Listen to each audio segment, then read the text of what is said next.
کامران صاحب کیسے ہیں؟ خیریت سے؟ شکر اللہ کرم اللہ. اچھا، ابھی یہ ہے کہ کچھ اعتراضات تھے آپ کی ویڈیوز میں دیکھتا رہتا ہوں، اس پر کامنٹس بھی آتے رہتے ہیں، تو کچھ میرے ذہن میں بھی اعتراضات آتے ہیں، یقیناً لوگوں کے ذہنوں میں بھی ہوگا، کیونکہ آپ کے کامنٹس پڑھتا ہوں تو کچھ اس کا اس طریقے سے پتہ چلتا ہے کہ بھئی یہ لوگوں کے ذہنوں میں ہے. اچھا، سب سے پہلے تو یہ ہے کامران صاحب کہ آپ کی ویڈیوز کے اندر ایک چیز بڑی سننے کو ملتی ہے، آپ متن کی بات کرتے ہیں، حدیثوں کی متن کی، اور اس کے بارے میں آپ حوالات بھی دیتے ہیں، جس طریقے سے ابن حجر عسقلانی کی باتیں اور دوسرے جو محققین کی. لیکن ہم دوسری طرف سنتے ہیں تو ہم اس حدیث کے اوپر کہ یہ حدیث بخاری اور مسلم کی متفق علیہ حدیث ہے اور اس پر اجماع ہے. تو اگر اس حدیث کے متن کے اوپر ہی اعتراض رہا ہے تو پھر یہ اتفاق کیسے ہو گیا اس حدیث کی سند کے اوپر اور یہ سب چیزوں پر؟ ٹھیک، دیکھیں اس میں کچھ چیزیں جو ہمارے یہاں غلط فہمی ہے میں وہ سمجھا دیتا ہوں. سب سے پہلا تو یہ کہ بخاری اور مسلم 100% کتابیں بالکل صحیح ہیں، اس پر اجماع ہے، یہ بات غلط ہے. ماضی میں بھی علماء نے ایسا نہیں کہا. ہاں یہ ہے کہ تغلیباً اطلاق عربی میں کہا جاتا ہے، یعنی کہ حدیث کی کتب میں سب سے بہترین کتاب بخاری کی، اور سب سے بہترین اس وجہ سے ہے کہ ان کی غلطیاں بہت کم ہیں. سب سے کم غلطیاں بخاری کی رہی ہیں. دیکھو آپ سب سے پہلے اس دور میں جائیں، اللہ کے نبی صلی اللہ علیہ وسلم کے مبارک نام لے کر کے بہت سی باتیں جھوٹی پھیلائی جا رہی ہوں، اور آپ کو یہ ذمہ داری دی گئی ہو کہ آپ چیک آؤٹ کریں کہ اس میں ٹھیک بات کیا کیا غلط. یہ ذمہ داری کم ہے یا بڑی ذمہ داری؟ بہت بڑی.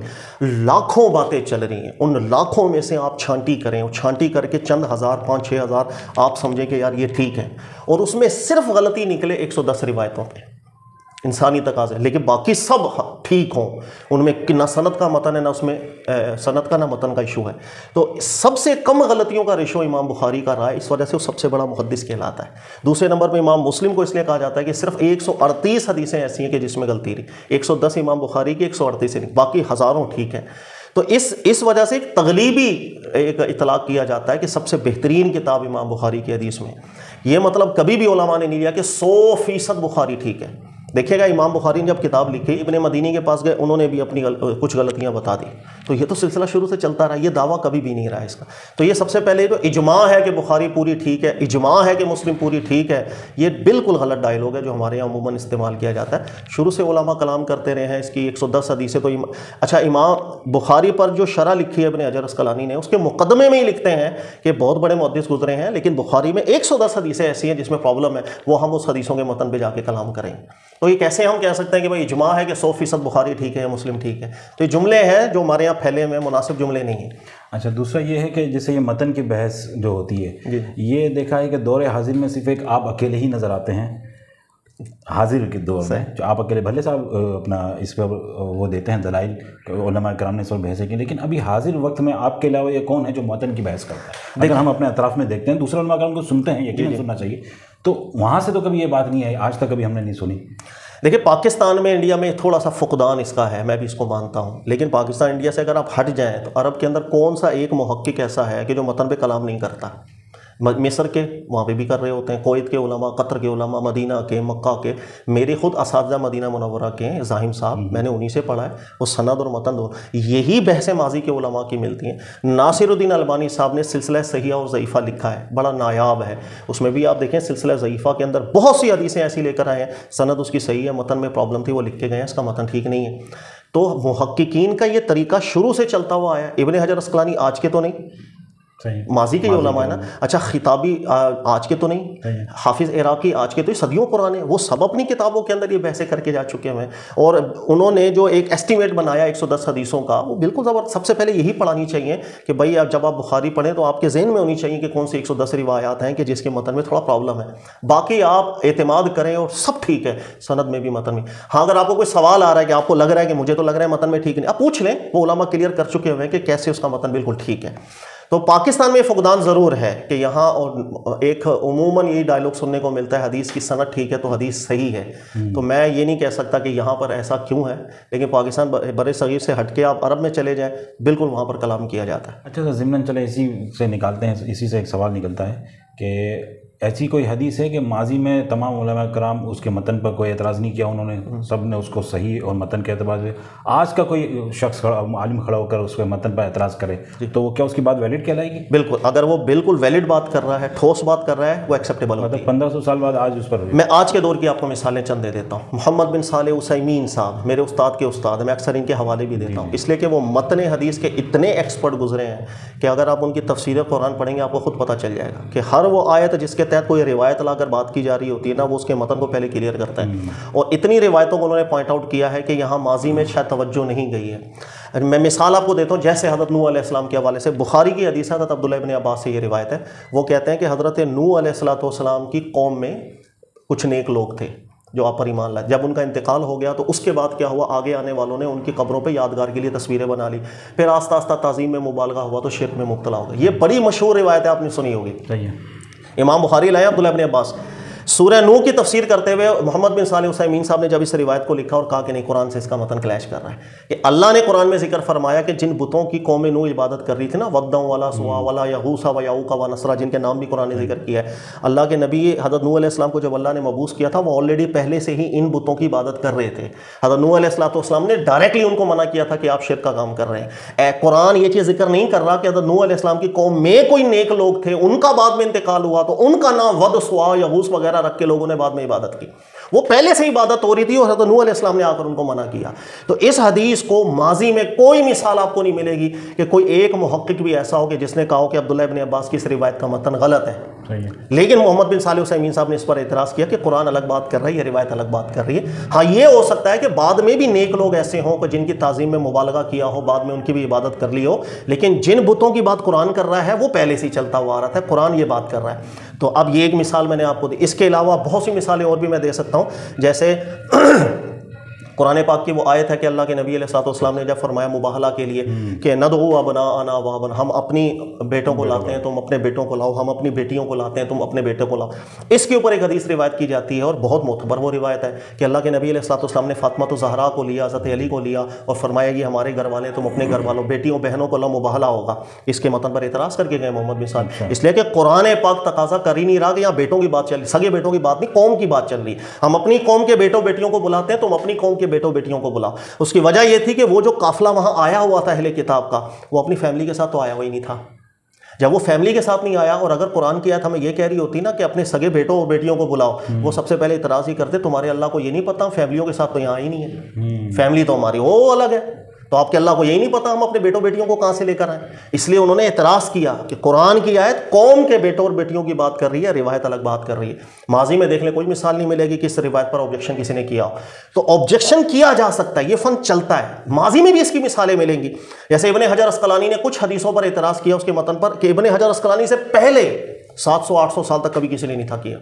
جیسے وہ ایک روایت ہے کہ ہمارا قد پہلے بہت، انسانیت کا قد پہلے بہت بڑا تھا، آہستہ آہستہ کم ہوتا ہم یہاں گئے۔ اس پر اعتراض کیا، انہوں نے کہا یہ جملہ نبی علیہ السلام سے ثابت مجھے نہیں لگتا۔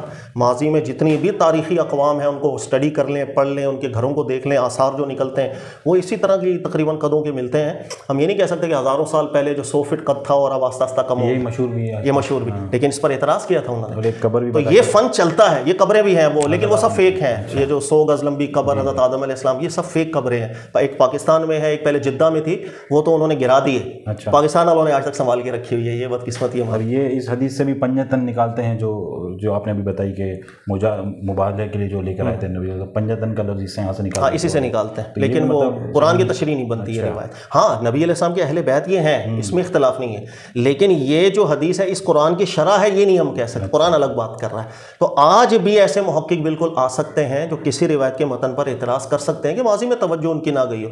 اعتراض ویلڈ ہونا چاہیے، بس مناسب ہونا چاہیے، معقول ہونا چاہیے، ضد بازی نہیں ہونی چاہیے۔ جیسے ایک ضد آ جاتی ہے نا، بلا وجہ ہی کسی دلیل کو ہم رد کر رہے ہیں، ایسا نہیں ہونا چاہیے۔ اچھا سر، اب آپ کی بات سے یہ سمجھ آتا ہے اور یہ لوگوں کا ذہن بنتا ہے کہ پھر اگر حدیثوں میں اتنا گڑبڑ ہے، جتنی بڑی بڑی کتابوں میں، بخاری جیسی کتاب میں بھی آپ کم از کم 100 حدیث آپ کہہ رہے ہیں کہ یہ ایشوز ہیں اس کے اندر، تو پھر ہم حدیثوں کو چھوڑ ہی دیں، جن کو ہم آسان الفاظ میں منکر حدیث کہتے ہیں، پھر ہم منکر حدیث بن جائے، صرف قرآن کو ہی قرآن سے استدلال کرے، اسی کو فوکس بنائے۔ حدیثوں میں اگر اتنی ایشوز ہیں تو پھر اس کو چھوڑ دیتے ہیں۔ دیکھیں یہ بات کرنا کہ قرآن پاک کے علاوہ کوئی سورس آف نالج آپ کے پاس نہیں ہونی چاہیے، قرآن کے خود خلاف ہو جاتا ہے۔ اللہ رب العزت جس وقت جو سامنے کفار تھے اہل کتاب سے، ان سے جب دلیل مانگتے تھے نا تو قرآن کی آیت پہ غور کریں، اللہ فرماتے تھے ایتونی بکتاب من قبل، جو پہلے کی آسمانی کتابیں وہ لے کر آؤ ثبوت کے طور پر، او اثارۃ من علم، یا کوئی ٹھوس سورس آف نالج کے پاس، سورس آف نالج کی چیز ہو آپ کے پاس، وہ لے کر آؤ، قرآن بھی لے کر آؤ، کتاب بھی لے کر آؤ، اور بھی اس کے علاوہ کوئی آپ کے پاس سورس آف نالج کی ٹھوس چیز ہو لے کر آؤ۔ تو صرف قرآن پاک اصل ہے ہماری، ہم نے ہر چیز کو قرآن سے جج کرنا ہے، پتہ چل جائے گا ٹھیک ہے یا غلط۔ اس لیے جب فن حدیث کو علماء نے مرتب کیا تو اس کا پہلا اصول کیا تھا؟ ہر وہ روایت جو قرآن کے خلاف ہوگی نہیں مانی جائے گی، یہ پہلا اصول ہے۔ یہ آج بھی آپ اصول حدیث اس وقت پڑھنے جاتے ہیں تو حدیث کو موضوع قرار دینے کے لیے پہلا اصول یہی پڑھایا جاتا ہے کہ قرآن کے مخالف روایت کو قبول نہیں کیا جائے گا۔ دوسری بات یہ کہ اللہ کے نبی صلی اللہ علیہ وسلم نے قرآن کی تشریح کی ہے، اللہ نے یہ ذمہ داری رسول اللہ صلی اللہ علیہ وسلم کو دی، لِتُبَيِّنَ لِلنَّاسِ مَا نُزِّلَ إِلَيْهِمْ، کہ آپ وضاحت فرمائیں قرآن میں کیا نازل ہوا۔ جب رسول اللہ صلی اللہ علیہ وسلم تشریف لائے ہیں تو اوبویسلی نبی پاک علیہ الصلوۃ والسلام نے بہت سے احکامات ارشاد فرمائے ہوں گے، کسی کو منع کیا ہوگا، کسی کو حکم دیا ہوگا، اور وہ چیزیں آگے تو آنی ہی تھیں۔ سیدھی سی بات، بھائی قائد اعظم صاحب کا انتقال ہو گیا، کہ ان کی باتیں نہیں چل رہی؟ اور بھی کوئی شخصیت ماضی میں انتقال کر گیا، کیا ان کے احوال نہیں چل رہے؟ یہ تو ضرورت چلتے ہی چلتے ہیں، لیکن ہم نے یہ دیکھنا ہے کہ ماضی کی امتوں کی طرح ہم بے لگام ہو جائیں کہ انبیاء کرام علیہ السلام کی طرح کی گستاخیاں آ رہی ہوں، جھوٹ آ رہا ہو، چلاتے چلے جائیں، یا ہم چیک کریں گے کہ کیا ٹھیک ہے کیا غلط ہے۔ یہ حسن اللہ نے اس امت میں رکھا کہ ہم نے روایتوں کو چیک کیا کیا ٹھیک ہے کیا غلط۔ جہاں قرآن کی مخالفت آ رہی تھی ایک روایت ایسی نہیں ہوگی جس پہ علماء نے آبجیکشن نہ کیا ہو۔ قرآن کے خلاف ہے آبجیکشن ہو جاتا ہے، یا تو اس کی تعویل کریں گے یا بالکل رد ہم کر دیں گے۔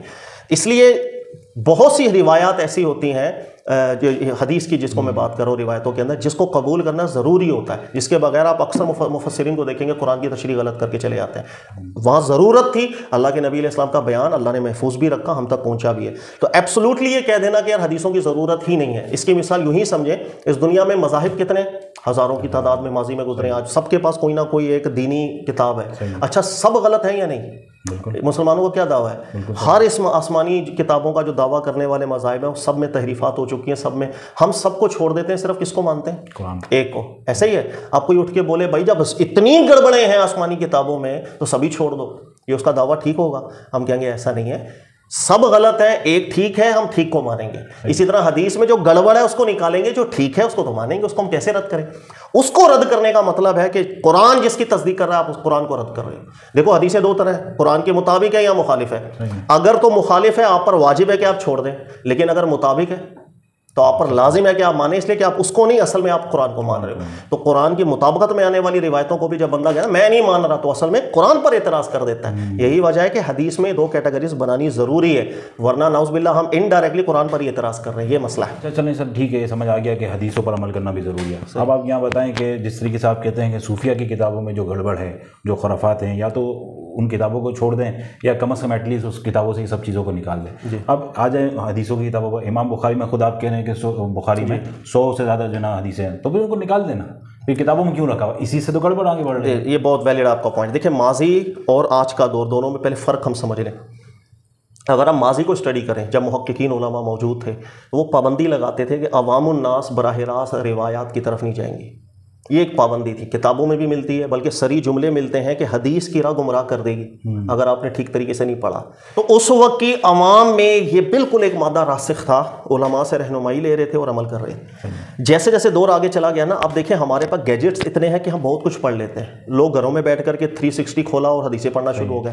آج کے دور میں کسی کو سمجھائے نا کہ اللہ کے بندے حدیثوں میں گڑبڑ بھی بہت ہے، وہ کہے گا لے تو رسول اللہ صلی اللہ علیہ وسلم کی سنت کے خلاف ہمیں ابار، بھائی یہ حدیث قرآن کے خلاف، لے امام بخاری پاگل تھا جو لے کر۔ آج کل لوگوں کا ذہن بدل گیا، آج ضرورت بالکل ہے اس بات کی کہ ہم الگ الگ کر دیں، یہ صحیح ہے یہ ٹھیک نہیں ہے، ایک مجلد کے اندر نہیں ہونی چاہیے، یعنی ایک کتاب بخاری ہے اس کے اندر صحیح اور غلط دونوں نہیں ہونی چاہیے۔ لیکن پھر پرابلم یہ ہے کہ ہمارے یہاں لوگ چونکہ بہت زیادہ پڑھے لکھے نہیں ہیں یا فہم ان کے اندر اتنی نہیں ہے۔ یہ کام شروع کیا تھا ناصر الدین البانی صاحب نے، انہوں نے صحیح ابو داؤد الگ کر دی اور ضعیف ابو داؤد الگ کر دی، صحیح ترمذی الگ کی، ضعیف ترمذی الگ کی، نکال دی الگ الگ۔ دنیا جہان نے جتنا کرٹیسائز ان کو کیا، گالیاں دیں اور بدنام کر دیا، اس کی انتہا کوئی نہیں۔ میں خیال ہے بخاری شاید وہ، لیکن حدیثیں اس کی سلسلہ ضعیفہ میں تو لکھ کے چلے گئے جس کے متن پہ اعتراض تھے، لیکن انہوں نے قدم اٹھا لیا، لیکن نتیجہ کیا نکلا پوری دنیا میں دیکھ لیں، سوائے گالیاں دینے کے کہ علماء اور اکابرین کی کتابوں میں تم نے تحریف کیوں کر دی، بدل کیوں دیا، انہوں نے جیسی رکھی تھی ویسے ہی رکھو، اوریجنل حالت میں رکھو۔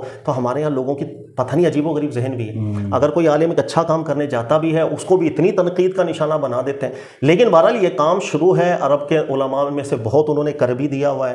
صرف یہ ہے کہ لوگوں کو سمجھنے کی ضرورت ہے کہ یہ ضروری چیز ہے, یہ ماضی کا دور نہیں. اب ہر بندہ اسٹڈی کرتا ہے, اب جو اسلام دشمن لوگ ہیں وہ بھی اسٹڈی کرتے ہیں. اب وہ کیا کریں گے, تمہارے نزدیک بخاری معتبر کتاب ہے, اس میں دیکھو یہ کیا حدیث آئی ہے, اور یہ آج کل کے سائنٹیفک جو ہے فینومیناز کے خلاف اسلام پر اعتراض. اسلام مخالف ہی نہیں, فرقہ مخالف بھی ہوتا ہے نا. جی جی, بہت سارے لوگ جو بخاری کو نہیں مانتے وہی آپ کے پر اعتراض کرتے ہیں بخاری صحیح ایسے ہی نا, فرقے کے اعتبار سے بھی اعتراض. اچھا, دوسری یہ بات آپ نے جو نکالی کہ حدیث کو جو ہے بغیر علماء کی رہنمائی کے نہیں پڑھنا چاہیے, تو اس پر بھی تو اعتراض ہوتا ہے کہ پھر تو مولویوں کو جو ہے نا وہ مولویوں کے اس تابع بنایا گیا ہے کہ ڈائریکٹ نہ پڑھو, قرآن نہ پڑھو. اچھا, پھر قرآن تک لے جاتے ہیں, پھر ڈائریکٹ قرآن نہ پڑھو, تو پھر یہ بھی تو ایک اعتراض والی بات ہے. قرآن تو کبھی کسی نے منع نہیں کیا, بلکہ ماضی میں اکابرین کو پڑھیں تو وہ تو یہ شدت کرتے تھے کہ آپ قرآن میں عوام اپنا شغل لگائیں. شغل اردو والا نہیں, اردو میں شغل کسی اور کو کیا دیتے ہیں, عربی والا شغل, یعنی اپنی آپ انٹرسٹ شو کریں قرآن پاک میں. اس کو کبھی منع نہیں کیا.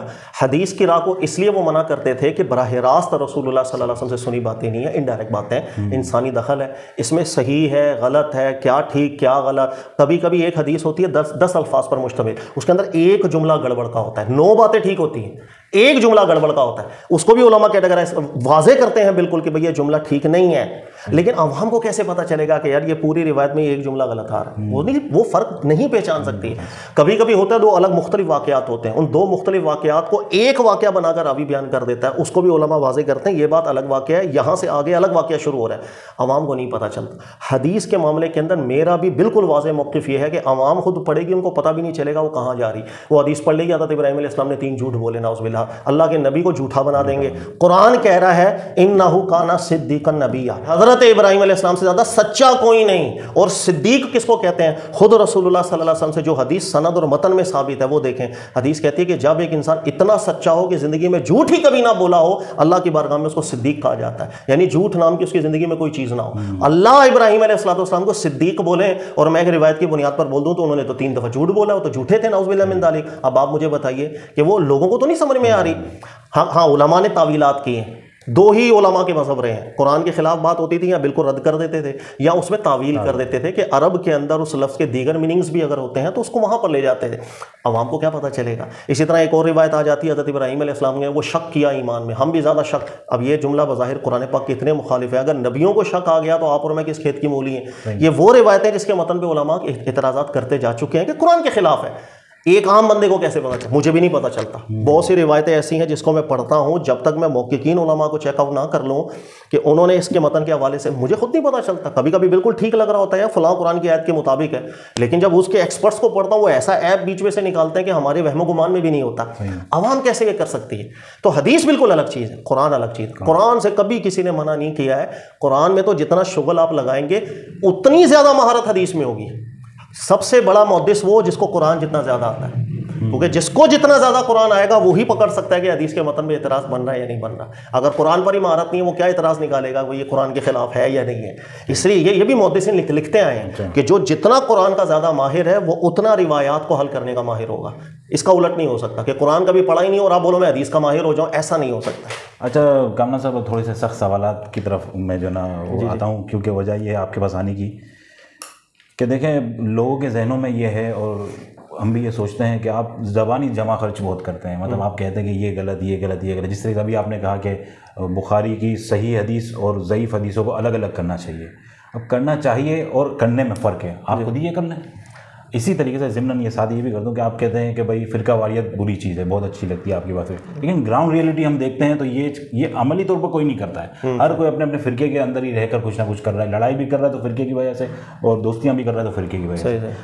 تو آپ عملی طور پر اس کے اندر کیا کرتے ہیں؟ آپ صرف اور صرف اپنا بس ایک کلپ لے آتے ہیں, کلپ ریکارڈ لے آتے ہیں, کچھ لوگ سنتے ہیں اس پر, کچھ لوگ عمل کر لیتے ہیں, کچھ آپ پر تنقید بھی کرتے ہیں جو کہ ان کا رائٹ ہے کریں, لیکن عملی طور پر آپ کیا کرتے ہیں اس میں؟ دیکھیں کہ سب سے پہلی بات کہ حدیث کے متن پہ آپ خود الگ کیوں نہیں کرتے؟ سر میں نے الگ کیا ہوا, میں کورسز کرواتا ہوں اپنی اکیڈمی میں. صحیح ہے. اور میرے کورسز جب ہوتے ہیں بخاری کے تو سب سے پہلے میں وہ 110 حدیثیں ہی پڑھاتا ہوں جو میں نے الگ کی ہوئی ہیں. اس کے بعد جو ہے نا وہ میں آگے روایات پڑھاتا ہوں. مسلم کے اندر 138 پہلے پڑھاتا ہوں, پھر وہ پڑھاتا ہوں. یہ 2 دورے تو میرے یہاں بڑے فیوریٹ دورے ہیں جو لوگ اکثر کرنے آتے ہیں فن حدیث, تو میں نے الگ کیا ہوا ہے. اچھا وہ میری کاوش نہیں ہے, وہ ماضی میں علماء الگ کر کے جا چکے ہیں. تیسری بات یہ ہے کہ بھائی یہ کتابوں میں جو پبلش ہو رہی ہیں میں اس میں جا کر کیوں, وہ میرا اختیار ہی نہیں. کون چھاپ رہا ہے وہ کنپنی میرے کو اندر گھسنے دے گی کیا؟ بھائی اگر ایک پبلشر ہے وہ پبلش کر رہا ہے، میں جا کے بولوں کہ یار یہ 110 حدیثیں نکال کے باقی پبلش کرو، میری تو نہیں سنے گی نا۔ اس کے لیے میں اکثر کہتا ہوں کہ ہمارے یہاں نظام نہیں ہے، اگر نظام ہو تو خدا کی قسم یہ سب کام ہو جاتے ہیں، بڑے آسان طریقے سے ہوں۔ میں مثال آپ کو دوں، آپ مکہ مدینہ چلے جائیں، چونکہ میرا وہاں تعلق رہا ہے پڑھائی کے حوالے سے، آپ نے ایک کتاب لکھی ہے اور اس کو پبلش کروانی ہے، آپ کو اوپنلی اجازت نہیں ہے کہ آپ چلے جائیں کسی بھی پبلشر کے پاس بولیں بھائی یہ میری کتاب چھاپ کے دو، نہیں، آپ کو وہاں پاس کرانی پڑے گی اور اجازت نامہ لینا پڑتا ہے۔ ہر ایک کو اجازت نہیں ہے کہ اٹھ کر کے منہ اٹھائے اور جا کر کے کتابیں چھاپ دے، اپنا نام مفتی علامہ فلانا اس کی لکھی کتاب ہے، کیونکہ ٹھیک ہے یا غلط ہے فتنے کرو گے کل کو بعد میں۔ ہمارے یہاں کیا ہے کہ میں جو چاہوں چھاپوں، کوئی روک ٹوک ہے؟ آپ جو چاہے چھاپ لیں، یہ پریس کے پاس چلے جائیں اور جو مرضی کتاب چھاپ کے آ جائیں۔ آپ نے کوئی مقالہ لکھنا ہے، کوئی بات کرنی ہے، یوٹیوب ہے، اس پہ آپ نے جو بولنا ہے بول دیں، کوئی پابندی تو نہیں ہے نا۔ یہاں نظام ہی نہیں ہے، میں کیسے کروں؟ کوئی ایک فورم ہونا چاہیے، پلیٹ فارم ہونا چاہیے جہاں پر ہم جا کے گزارشات اپنی رکھیں، وہ قبول ہو جائے، اس پر عمل ہو جائے، آرڈر پاس ہو جائے کہ ہاں بھائی آئندہ ایسے ہی ہوگا۔ لیکن یہاں پر چونکہ وہ نظام نہیں ہے تو میں پبلشر کو جا کے تو گلا دبا نہیں سکتا بھائی تو نے یہ 110 حدیثیں آئندہ نہیں چھاپنی ہے۔ ہاں میں انفرادی حیثیت میں کیا کر سکتا ہوں، میں جو کورسز کرواتا ہوں اس میں وہ الگ روایت، آپ یہاں سے نوٹس لے سکتے ہیں، وہ 110 روایات کی مل جائیں گے آپ کو، بھائی یہ الگ ہے، پہلے وہ پڑھاتا ہوں، اس کے بعد باقی روایتوں کو پڑھاتا ہوں کہ اس کے اندر مشہور روایتیں کون سی ہیں، متواتر کون سی ہیں، قولی اور عملی کس کو کرنے اول کے تعامل کی تائید حاصل ہے، کون سی خبر روایت ہے، یہ پوری بحث پھر باقی حدیثوں پہ بعد میں چلتی ہے۔ مسلم کے اندر بھی ایسا ہی ہوتا ہے۔ تو یہ میری ایک انفرادی حیثیت میں یہ جو میں کر سکتا تھا وہ میں کرتا ہوں۔ اسی طرح فرقہ واریت کے اوپر جو ہے آپ کہتے ہیں کہ سب کو متحد ہونا چاہیے، اتحاد ہونا چاہیے، تو کیا آپ کا اس کے اوپر عملی اقدام کیا ہے؟ دیکھیے عملی اقدام یہ ہے کہ سب سے پہلے میں یہاں پر کوئی ایک تنظیم نہیں چلا رہا، پہلے تو ذہن میں ہونا چاہیے۔ اچھا، جس طرح لوگ عام طور پہ دینی کام کر رہے ہوتے ہیں، میری ویسی بھی روٹین نہیں ہے، میری روٹین ہے پورا ہفتہ کام کی، صحیح ہے، ٹھیک ہے، پھر میں اپنا سنڈے کو کلاسز ہو جاتی ہیں میری، یا سیٹرڈے نائٹ کو تھوڑے اسٹوڈنٹس آتے ہیں پڑھنے کے لیے، پھر یہ ریکارڈنگز ہماری ہوتی ہے۔ اس کے علاوہ کوئی بھی میری دینی حوالے سے ایسی ایکٹیویٹی نہیں ہے۔ پہلے میں نے یہاں کچھ بہت سے مدارس میں پڑھایا ہے، لیکن وہ کچھ عرصہ پڑھایا تو ذہن ملا نہیں، کیونکہ ظاہر ہے میری جو تعلیم ہے وہ کہیں اور کی ہے، میرا دماغ تھوڑا الگ ٹائپ کا ہے، تو یہاں ہم آہنگی پیدا نہیں ہوئی، تو میں یا نکال دیا گیا یا میں نے خود چھوڑ دیا، دو میں سے دو، جو مرضی آپ سمجھ لیجئے۔ تو یہاں پر پریکٹیکلی نہ میں کسی فرقے سے متعلق ہوں، نہ کسی تنظیم سے، نہ کسی جماعت سے۔ ہاں میں جو کر رہا ہوں چھوٹے سے لیول کے اوپر، اپنی کلاسز جو پڑھا رہا ہوں، میری کلاس کے اندر ہر بندہ آپ کو مل جائے گا، میرے علاقے سے یا غیر علاقے سے آنے والے دیوبندی بھی ملیں گے، بریلوی بھی، اہل حدیث۔ وہیں پر آپ کو ایک اتنا پیارا ماحول لگ رہا ہوگا کہ یہاں پر اہل حدیث بیٹھا ہے، ادھر بریلوی بیٹھا ہے، ادھر دیوبندی بیٹھا ہے، سسٹرز بھی پڑھنے آتی ہیں، ان کے اندر بھی بلا امتیاز سب آتے ہیں، ایڈمیشنز لیتے ہیں، پڑھتے ہیں، کھل کے مجھ سے سوال کرتے ہیں، بحث کرتے ہیں، مباحثہ کرتے ہیں، اچھا ہی ان کا ذہن بنتا ہے۔ پریکٹیکلی یہ میرے اپنے علاقے کے اندر نہ میری کسی اہل حدیث سے بگڑی ہوئی ہے، نہ میری کسی دیوبندی سے بگڑی ہوئی ہے، نہ میری بریلوی کسی سے بگڑی، میری کسی سے بھی نہیں بگڑی ہوئی، میں سب سے ملتا ہوں، پیار سے ملتا ہوں، اخلاق سے ملتا ہوں۔ گلے شکوے ہر ایک کو مجھ سے ہیں، مجھے بھی ان سے گلے شکوے ہیں، لیکن وہ ہم بیٹھ کے ڈسکس کرتے ہیں۔ یہاں پر میں نماز بھی ظاہر ہے میں ہر جگہ میرا وہ مسئلہ نہیں ہے کہ میں فلاں جگہ نماز پڑھنی آرام ہے، وہاں کے امام صاحب ہوں، بیٹھتے ہیں، کبھی کوئی مسئلہ ڈسکس بھی کر لیتے ہیں۔ بلکہ میں آپ کو حیرانی والی بات بتاؤں کہ آپ کو شاید یقین نہ آئے، کچھ عرصہ پہلے کی بات ہے کہ یہاں پر ہمارے قریب میں نا، ہمارے علاقے سے تھوڑا سا آگے اہل حدیث کی ایک مسجد تھی۔ اچھا، وہاں نماز جنازہ کا کوئی ایشو ہوا، ایک بڑی شخصیت کا انتقال ہو گیا تھا، امام صاحب نے نماز جنازہ پڑھایا تو وہ ایک سلام پھیرتے ہیں نا نماز، السلام علیکم بس۔ اچھا، پیچھے جو جنازے میں پبلک تھی نا وہ زیادہ تھی بریلوی ٹائپ کی، وہ 2 سلام پھیرتے ہیں۔ اب امام صاحب نے 1 سلام پھیرا تو وہاں پر ایک لڑائی جھگڑے کا جنازے پہ ہی ماحول پیدا ہو گیا، وہ امام صاحب سے بحث و مباحثہ ہو گیا، تو نے غلط نماز پڑھائی ہے، دوبارہ پڑھائیں گے، تو 2 سلام کیوں نہیں پھیرے، تو ایسا ویسا۔ یقین کریں وہاں اسی امام صاحب کا مجھے فون آیا اور کہہ رہے ہیں کہاں پر ہے یار، تو میں نے کہا ادھر ہی ہوں میں ابھی، کہہ رہے ہیں ادھر آ سکتا ہے، ذرا مسئلہ ہو گیا جنازے میں، اور پبلک ہے ساری دوسری ٹائپ کی، تو وہ 1 سلام کے اوپر نا رولا پہ گیا۔ تو انہوں نے مجھے بلایا، میں وہاں گیا ہوں، جتنے میرے جاننے والے تھے، مسئلہ پھر میں نے انہیں اچھے طریقے سے سمجھایا کہ 1 سلام بھی نبی علیہ السلام سے ثابت ہے، 2 بھی ثابت ہے۔ جب اچھے طریقے سے سمجھایا، مسئلہ بہرحال حل ہوا۔ تو کہنے کا مقصد کہ انہوں نے مجھے بلایا، میرا اہل حدیث سے تعلق تو نہیں تھا، لیکن انہوں نے ایک اعتماد کیا کہ یار یہ بھائی تھوڑا شاید شکل سے اہل حدیث نہیں لگتا، تو یہ ان کو قائل کر دے گا۔ میری کسی سے بگڑی ہوئی نہیں ہے، اللہ کے فضل سے سب پیار کرتے ہیں، میں بھی سب سے پیار کرتا ہوں، اختلاف بھی کرتا ہوں، ان کی جو بات مجھے ٹھیک نہیں لگ رہی ہوتی ہے ہم دلائل پہ بحث کرتے ہیں، وہ مجھ سے کرتے ہیں اختلاف، یار ہمیں اس بات پہ آپ سے اختلاف ہے، میں تو انجوائے کرتا ہوں۔ جتنا اختلاف میرے بچے مجھ سے کرتے ہیں دنیا میں نے نہیں دیکھا کسی استاد کے سامنے کیا ہو۔ میری کلاس میں بیٹھے والے 100 بچے، آپ ان سے کبھی مل لیں، ان کا انٹرویو کریں اور ریکارڈ کر کے چینل پہ ڈالیں، وہ آپ کو بتائیں گے فلاں استاد کی بات سے ہم اتفاق نہیں کرتے۔ اس کی وجہ پتہ ہے کیا ہے؟ میری کلاس میں پہلا لیکچر جس وقت میں دینے آتا ہوں نا، سب سے پہلی بات میں یہ کرتا ہوں، میرے استاد ہیں فلاں اور یہ میرے نوٹس ہیں، آپ پڑھ لیجئے۔ سب سے پہلا میں نوٹس لوگوں میں یہ بانٹتا ہوں، مجھے اپنے استاد سے 60 مسائل میں اختلاف ہے، اچھا آپ کو بھی؟ میں سب سے پہلے میں نے نوٹس لکھے ہوئے ہیں کہ وہ 60 مسائل جس میں مجھے میرے استاد سے اختلاف، تو یہ سب سے پہلے بچوں کو میں دیتا ہوں تاکہ کل کو میں استاد کو کوڈ کروں نا تو یہ نہ کوئی سمجھے کہ یار یہ اندھا لولا ہو کے اپنے استادوں کو کوڈ کرتا ہے. میں نے سب سے پہلے 60 مسائل دیے ہیں، بھائی یہ میرے ان سے اختلاف ہے، اس میں ان سے اگری نہیں کرتا، مجھے ان کی دلیل کمزور لگتی ہے. میرے استاد مجھ سے خوش ہوتے ہیں کہ بھائی ٹھیک ہے جی آپ کا نقطہ نظر. میں اپنے بچوں سے خوش ہوتا ہوں کہ بھائی وہ مجھ سے اختلاف کر. تو یہ کہ عمل تو انسان کی جتنی کیپیسٹی اسی کے اندر ہی عمل کرنا ہے نا. دنیا کو بدلنا نہ میرا ذہن ہے نہ ہم بدل سکتے ہیں بھائی. اچھا چلیں سر یہ بتائیں پھر آپ اگر سب کو آپ ایک ساتھ لے کر چلتے ہیں اور یہ سب چیزیں آپ کی کسی سے لگی ہوئی نہیں ہے بقول آپ کے، تو آپ کے لیکچرز میں ہم یہ اکثر سنتے رہتے ہیں فتاوی رضویہ کے اوپر، رضویہ پر آپ جو ہے نا کہتے ہیں اس میں تعریفیں ہوئی ہوئی ہیں، اس کے اندر یہ غلط باتیں ہیں. تو ایک خاص مسلک والے پھر آپ کو یقیناً اپنا دشمن ہی سمجھتے ہیں، وہ کہتے ہیں کہ ہمیں ٹارگیٹ کر رہا ہے، اور دوسرے کبھی جو ہے نا فرقے والوں کی کتابوں پر جس نے کبھی کوئی کامنٹس نہیں کیا کچھ نہیں کیا. تو اس پر پھر یہ تو ایسا لگتا ہے کہ آپ نے خاص مسلک کو ہی جو ہے نا ٹارگیٹ کرنے کا کہ وہ دیکھیں سب سے پہلے میرے کسی بھی کلپ کے اندر انشاءاللہ تعالیٰ مجھے امید ہے میرے کسی لیکچر میں کبھی بھی کوئی بھی مصنف ہوگا، کوئی بڑا عالم دین ہوگا، میں اس شخصیت کے حوالے سے کبھی بھی بری زبان استعمال نہیں کرتا. ان سے منسوب ایک کتاب ہے، ان سے منسوب ایک فتاوی ہے، ان سے منسوب کوئی تفسیر کی کتاب ہے، اس کے اندر اگر کوئی غلطی ہے ہم اس غلطی کو نشاندہی کر رہے ہوتے. غلطی کی نشاندہی شخصیت کی غلطی نہیں ہوتی.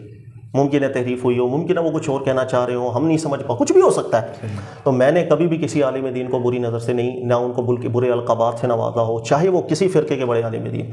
غلطی کو تو غلطی بولا جائے گا نا، میرے دین نے تو یہ مجھے سکھایا ہے. دوسری بات آپ ہمارے لیکچرز دیکھیں، تفسیر کے حوالے سے بہت سے لیکچرز ہماری چینل پہ بھی مل جائیں گے، اور یہاں پر بچے ریکارڈ بھی کرتے ہیں جو لیکچرز ہمارے ہوتے ہیں. آپ دیکھیں گے تفسیر کا جب میں دورہ کرواتا ہوں اس کے اندر ہر فرقے کی تفسیر ہوتی ہے. بریلوی مکتبہ فکر کی تبیان القرآن ہوتی ہے، معارف القرآن ہوتی ہے، ان کی اہل حدیث مکتبہ فکر کی تفسیر ہوتی ہے، تدبر قرآن ہوتی ہے، تفہیم القرآن ہوتی ہے. یہ 4 سے 5 تفسیریں جو معتبر یہاں پر سمجھی جاتی ہیں ان سب کو. اور آخر میں پھر ابن عاشور پڑھاتا ہوں، محمد بن صالح عثیمین پڑھاتا ہوں، محمد عبدو، ان کو پڑھاتا ہوں تاکہ وہ پتہ چلے کہ بر صغیر والوں کا ذہن کیا اور ان کا ذہن کیا ہے. وہ بہت فرق ہے نا یہاں کی تفسیر اور وہاں کی تفسیر میں. اب یہاں پر جب دورہ میرا چل رہا ہوتا ہے اس کے اندر بھی جس کی تفسیر میں وزن ہوتا ہے بلا جھجک بیان کر دیا جاتا ہے. اب میرے کلپس بھی گواہ ہیں، آپ دیکھ لیجئے. میرا پہلا کلپ آپ کو تفسیر کی جب یہاں کلاس شروع ہوئی تھی بچوں نے ڈالا تھا، اس کے اندر ایک مسئلہ تھا حروف مقطعات کے حوالے سے. میں نے اس میں کہا تھا کہ بریلوی جو ہے غلام رسول سیدی صاحب انہی کی تحقیق سب سے بہترین ہے. پھر کسی جگہ کے اوپر تدبر قرآن بھائی انہوں نے بہترین چیز یہاں پر ذکر کی ہے. تیسری جگہ کے اوپر تفہیم القرآن انہوں نے سب سے بہترین چیز ذکر کی ہے. یہ تو ایک مزاج ہے. تو میں نے تو کبھی بھی ایسا جہاں جس کی بات میں وزن ہے اس کو لیا جاتا ہے، علماء سے ہی سیکھا جاتا ہے. کسی عالم کو معصوم تو نہیں ہم سمجھتے نا. تو اسی طرح فتاوی رضویہ میں بھی جو مصنف ہیں ان کو کبھی بھی ہم نے ٹارگٹ نہیں کیا، بلکہ ان کے تحقیقی رسائل جب پڑھتے ہیں سوالات ایک دل خوش ہوتا ہے. بہت بڑے عالم دین. ہاں یہ میرا موقف ضرور رہا ہے کہ اس کے اندر اتنا گند بھر دیا گیا ہے کہ وہ میں کیا کہہ سکتا ہوں اس کو. یہاں تک کہ یہ جو چھپا ہے نا فتاوی رضویہ، مجھے جہاں تک یاد ہے کہ اگر آپ اس کے مقدمات ہی پڑھیں تو اس کے اندر بھی انہوں نے کئی جگہوں پر اسی طرح کے جملے لکھے ہیں کہ ہمیں بعد میں کہیں سے سوالات ملے تو ہم نے اس کو ڈال دیا. یا دیکھو احمد رضا خان صاحب کو فوت ہوئے کتنا عرصہ ہو گیا، 100 سال ہو گئے. آج بھی ایک نیا فتاوی رضویہ چھپا، اس کے اندر کوئی 100-150 سوالات نئے ڈال دیے. اور یار 100 سال پہلے ان کا انتقال ہوا، اب تمہیں کہاں سے جا کر ان کے سوالات مل رہے ہیں جو ڈال رہے ہیں. آبجیکشن ہونا الگ چیز ہے بھائی. اچھا جو میں آبجیکشن کرتا ہوں وہ غلط ہے بھائی. ایک سوال کے جواب میں جواب موجود ہے فتاوی رضویہ میں کہ ماں اپنے بیٹے کے بدن کو ہاتھ نہیں لگا سکتی، سخت حرام ہے. اور میں بول رہا ہوں بھائی یہ غلط ہے، کوئی عالم ایسی بات نہیں کر سکتا. سگی ماں اولاد کے بدن کو ہاتھ کیوں نہیں لگا سکتی؟ شرمگاہ کی بات نہیں چل رہی، بدن کو جسم کو ہاتھ نہیں لگا سکتی. تو میں غلط کر رہا ہوں کیا؟ ایک جگہ فضول بات لکھی، ایک جگہ بے ادبیانہ بات لکھی. تو میرا تو پوائنٹ یہ ہے کہ اس گند کو نکالو یار، یا پوائنٹ آؤٹ کرو کہ ہاں اس میں یہ پرابلم ہے. باقی تحقیقی چیزیں کسی ایک نے بھی پڑھ کے ذہن اس کا خراب ہوگا تو ذہن ہی خراب ہوگا نا، دین ہی خراب ہوگا نا اس کا. میرا فرض نہیں ہے کہ میں بتاؤں بھائی یہ غلطی ہے. تو لوگ یہ سمجھ جاتے ہیں کہ شاید آپ مصنف کے حوالے سے ہمارا کبھی شخصیت کے حوالے سے ذہن ہی نہیں ہے کہ ہم برا بلا بولیں. بلکہ ہمارے سامنے جو ایسے حضرات آتے ہیں نا کہ صوفیزم سے کچھ زیادہ ہی ان کو وہ شخصیتوں کو ٹارگٹ کرتے ہیں. یا شیخ ابن عربی جو ہے نا وہ ملحد انسان، میں بولتا ہوں زبان سنبھال کے، شخصیت پہ کیسے جا رہے ہو یار، اس کی کتابوں میں کفر بکا ہوا ہے. تو میں ان کو پھر ماضی کے علماء کے ریفرنسز نکال کے دیتا ہوں کہ انہی کے دور سے اگلے دور کے جو علماء تھے وہ اپنی کتابوں میں کیا لکھے گئے ہیں کہ ہم نے اصل نسخے بھی پڑھے ہیں اور محرف شدہ نسخے بھی پڑھے ہیں. یعنی کہ آپ کے پاس شہادتیں بھی موجود ہیں کہ ان کی کتابوں میں تحریفات بعد میں کی گئی ہیں، پھر بھی آپ شخصیت کو ٹارگٹ کرتے ہو. اسی طرح وہ ایک شخص تھے، ان سے بحث چل رہی، عبد الوہاب شعرانی، بہت بڑے عالم دین گزرے. ان کی بہت سی کتابوں میں بھی تحریفات ہیں، گند بھرا ہوا ہے. اچھا لیکن بہت بڑے عالم دین تھے، اس لیے کہ ان کی جو کتابیں محرف شدہ نہیں ہیں، غالباً میزان نام کی 1-2 کتابیں، پڑھ کے دل خوش ہو جاتا ہے کہ یار کیا بڑا عالم تھا. عبد الوہاب شعرانی کا نام لے کے شخصیت کو ٹارگٹ کرتے ہیں، یار وہ بھی صوفی ایک دم نمبر کا بد مذہب انسان تھا. میں منع کر دیتا ہوں. میں نے کہا میں آپ کو اس کی بھی شہادت دے سکتا ہوں کہ ان کی کتابوں میں بھی کتنی تحریفات ہوئی ہیں. تو یہ میں شخصیت کو ہمیشہ کریڈٹ دیتا ہوں کہ بھائی شخصیت کو آپ کس طرح ٹارگیٹ کر سکتے ہو جب تک 100% یقین آپ کے سامنے نہ ہو جائے کہ ہاں اس نے جان بوجھ کے حرکت کی. کیا تحریفات کا سلسلہ نیا ہوا؟ علامہ جلال الدین سیوطی کے ساتھ تحریفات کا مسئلہ نہیں ہوا؟ وہ بہت کثیر الکتب تھے, کثیر التصنیف تھے. بعد میں کیا ہوا؟ آپ کے انتقال کر جانے کے بعد لوگوں نے اتنی کتابیں لکھیں اور جلال الدین سیوطی کا نام لے کے جو مارکیٹ میں پھینک دی, جلال الدین سیوطی, جلال الدین سیوطی, یہاں تک کہ اتنی زیادہ کتابیں ایسی ہیں جس کے اندر نام جلال الدین سیوطی لکھا ہوتا ہے لیکن وہ ان کی نہیں ہوتی. اس کو بھی کئی علماء نے بعد میں واضح کیا کہ ان کی کتابوں میں بھی کئی لوگوں نے جو ہے نا گنگی وہ کیا کہتے ہیں, بہتے دریا میں ہاتھ, بہتی گنگا میں ہاتھ دھوئے ہیں. یہ ماضی میں فتنہ رہا ہے. یہاں تک کہ جو حدیث کی کتابیں ہمارے پاس موجود ہیں نا, بخاری, اس کے بھی بہت سی روایتوں پہ علماء کلام کرتے ہیں کہ بعد میں ایڈیشن ہوئی. جیسے غیر اللہ کی کتابیں, دخل کچھ بھی ہو سکتا ہے. پہلے کچی رائٹنگیں ہوتی تھی, یہ پریس تھوڑی ہوتے تھے کہ ایک ساتھ 50,000 کتابیں چھاپی اور وہی ڈائی ہے اور وہی چھپتا چلا جا رہا ہے. ہاتھوں کے نسخے ہوتے تھے, اسی سے نقل کیے جاتے تھے. ناجائز کو جائز بنانے میں صرف نہ ہی ہٹانا ہوتا ہے, مفہوم بالکل بدل جاتا ہے, مشرق سے بعد مغرب کی ہو جاتی ہے. تو کچی لکھائیوں کا جب دور تھا اس میں تحریفات کا سلسلہ بہت رہا تھا. اس لیے شخصیتوں کو ٹارگیٹ کرنا فضول بات ہوتی ہے. کتاب میں آئی کسی غلط بات کو غلط کہنا, یہ تو حق ہے, یہ تو انصاف ہے, یہ تو کرنا بھی چاہیے. اچھا چلیں سر, ابھی تو فی الحال ذہن میں یہی سوالات تھے تو یہ میں نے کر دیا. پھر انشاءاللہ نیکسٹ ملاقات کرتے ہیں اور آپ کے جو کلپس آئیں گے اس میں کامنٹس وغیرہ میں پڑھتا رہتا ہوں. صحیح. تو کامنٹس میں بھی کچھ سوالات آئیں گے تو انشاءاللہ تعالیٰ کچھ میرے ذہن میں آئیں گے. ٹھیک ہے, کرتے رہتے ہیں. انشاءاللہ. ٹھیک ہے سر, بہت شکریہ. جزاک